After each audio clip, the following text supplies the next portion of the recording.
Assalamualaikum warahmatullahi wabarakatuh. Selamat pagi.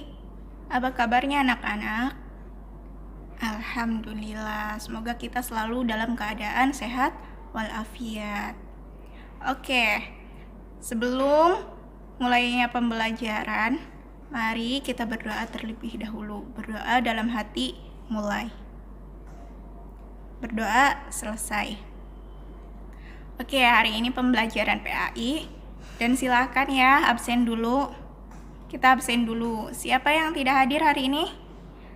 Alhamdulillah semuanya hadir. Silakan kalian list di bawah ini. Oke, sekarang kita masuk ke materi santun dan damai dalam berdakwah. Karena minggu kemarin kita telah membahas tentang prinsip-prinsip dan praktik ekonomi Islam.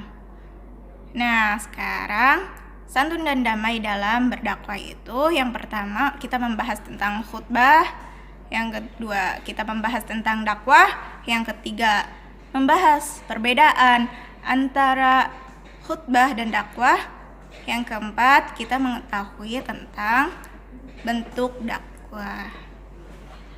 Oke, langsung saja ke materi. Oke, materi kali ini yaitu tentang santun dan damai dalam berdakwah.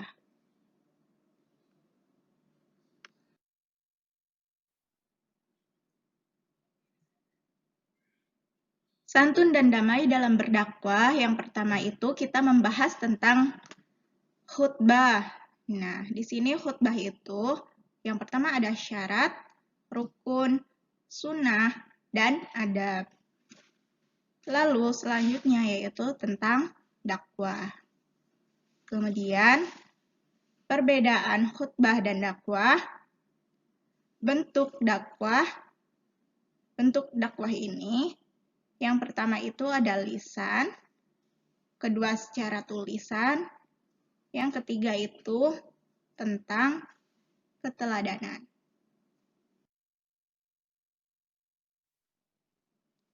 Oke, pengertian khutbah.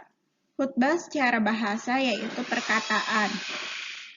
Kata khutbah berasal dari bahasa Arab yang merupakan kata bentukan dari muktabah yang artinya pembicaraan.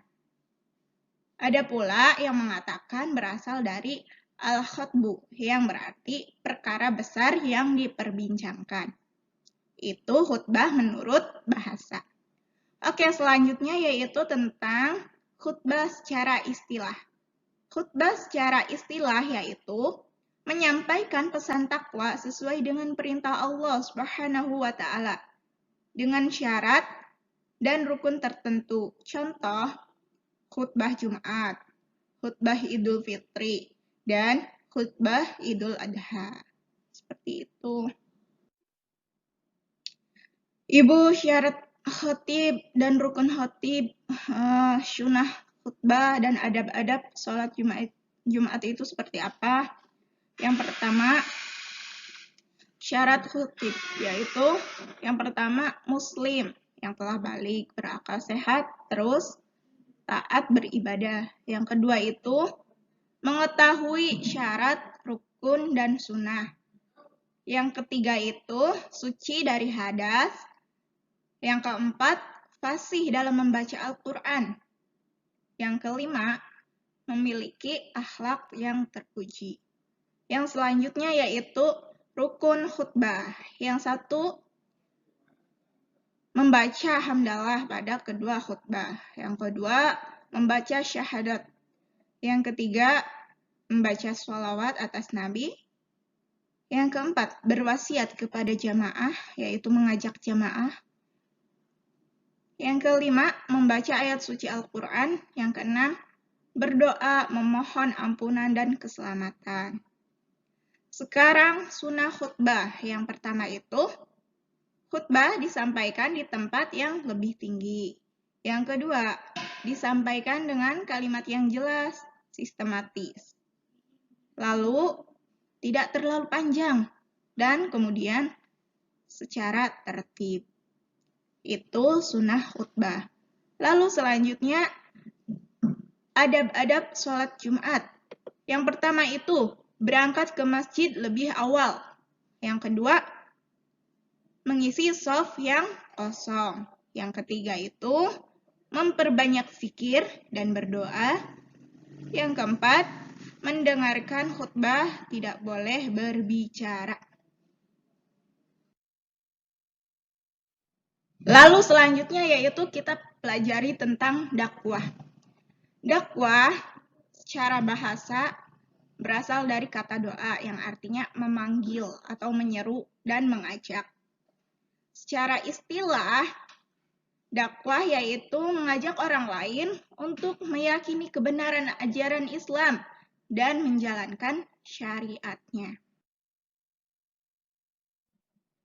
Kemudian, Ibu, apa sih perbedaan antara khutbah dan pidato? Khutbah dan pidato atau dakwah. Yang pertama yaitu khutbah dulu. Kita berbicara tentang khutbah terkait oleh syarat dan rukun. Itu yang pertama, khutbah itu pasti terkait dengan syarat dan rukun. Ada rukunnya, ada syaratnya, itu khutbah. Yang kedua itu tempatnya di masjid atau di lapangan. Yang ketiga, khutbah Jumat hanya wajib bagi laki-laki. Yang ketiga, khutbah Jumat wajib hanya bagi laki-laki, kan perempuan itu tidak terlalu dianjurkan untuk mengikuti sholat Jumat, seperti itu. Yang keempat, kemudian, yaitu media khutbah hanya sebatas mimbar dan sound system. Nah, yang kelima, khotib yang berkaitan dengan khutbah harus suci atau dalam keadaan telah mengambil wudhu. Oke, selanjutnya yaitu dakwah. Yang pertama, ciri-ciri dakwah itu tidak terkait pada aturan yang baku. Yang kedua itu, dakwah bisa dilakukan di mana saja. Ketiga, dakwah itu untuk siapa saja. Nah, dakwah untuk siapa saja itu tidak hanya dilakukan oleh laki-laki, tetapi perempuan juga bisa berdakwah. Kan banyak contohnya. Kita juga ada ustadz, ustazah, seperti itu. Lalu yang keempat itu, dakwah dapat menggunakan media apa saja. Selanjutnya yang kelima yaitu, tidak suci juga tidak apa-apa, namun dianjurkan dalam keadaan suci, itu dakwah. Nah, metode dakwah. Metode dakwah sebenarnya sudah tercantum dalam firman Allah Subhanahu wa Ta'ala dalam Quran Surat An-Nahl ayat 125. Metode dakwah itu seperti apa saja sih? Yang pertama, berdakwah dengan hikmah, yaitu dengan memperhatikan keadaan orang-orang di sekitar yang didakwahi. Yang kedua itu, mau'idhah bil hasanah, dengan cara yang santun, menenteramkan, dan menenangkan. Dalam artian, tidak mengkafirkan atau memburukkan orang lain, seperti itu. Lalu, berdakwah dengan muzadalah.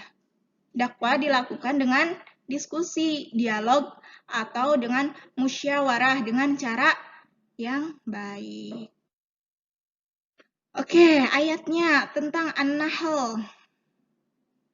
Ayat 125. A'udzu billahi minasyaitonir rajim. Bismillahirrahmanirrahim. Ud'u ila sabili rabbika bil hikmati wal mau'idatil hasanah. Wajadilhum bil asati ahsan. Inna rabbaka huwal a'lamu biman shalla an sabilihi wa huwa a'lamu bil muhtadin. Yang artinya, serulah manusia kepada jalan Tuhanmu dengan hikmah dan pengajaran yang baik. Dan Berdebatlah dengan mereka dengan cara yang baik. Sesungguhnya Tuhanmu dialah yang lebih mengetahui siapa yang sesat jalannya, dan dialah juga yang lebih mengetahui siapa yang mendapatkan petunjuk. Perkataan yang tegas dan benar dapat membedakan antara yang hak dengan yang batil. Quran Surat An-Nahl ayat 125. Oke, macam-macam dakwah itu seperti apa saja sih? Nah, di sini macam-macam dakwah ada 3. Yang pertama, dakwah dengan tulisan. Yang kedua, dakwah dengan lisan. Yang ketiga, dakwah dengan keteladanan. Apa sih contohnya dakwah dengan tulisan seperti mushaf dan kaligrafi? Tuh, yang kedua, dakwah secara lisan seperti apa? Misalnya seperti nasihat dan ceramah. Yang ketiga, dakwah keteladanan yaitu seperti kisah Nabi, kisah inspiratif, dan kisah teladan. Itu seperti macam-macam dakwah. Oke, sekarang kita membahas dakwah. Dakwah secara digital. Nah, secara digital itu bisa dilakukan dengan berbagai cara seperti desain, caption, video, rekaman, atau produk. Lalu, dakwah kultural, yaitu upaya menanamkan nilai-nilai Islam dalam keseluruhan dimensi kehidupan dengan memperhatikan potensi dan kecenderungan manusia sebagai makhluk budaya yang secara luas, dan rangka mewujudkan masyarakat Islam yang sebenar-benarnya. Ya, misalnya kultural itu contohnya gimana sih, Bu? Yang pertama itu misalnya ada jurnal. Nah, itu tuh termasuknya dakwah secara kultural. Lalu, media pengembangan dakwah lainnya. Seperti itu. Oke, mungkin cukup sekian.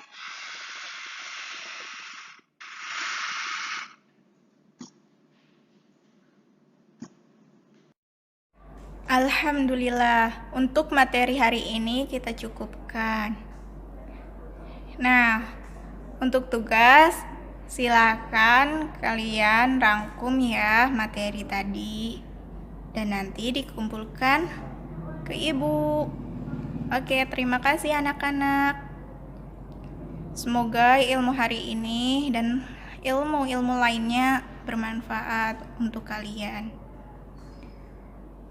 Cukup sekian dari ibu, kurang lebihnya mohon dimaafkan. Bila ada kelebihan itu hanya dari Allah, dan bila ada kesalahan itu murni dari ibu, mohon dimaafkan.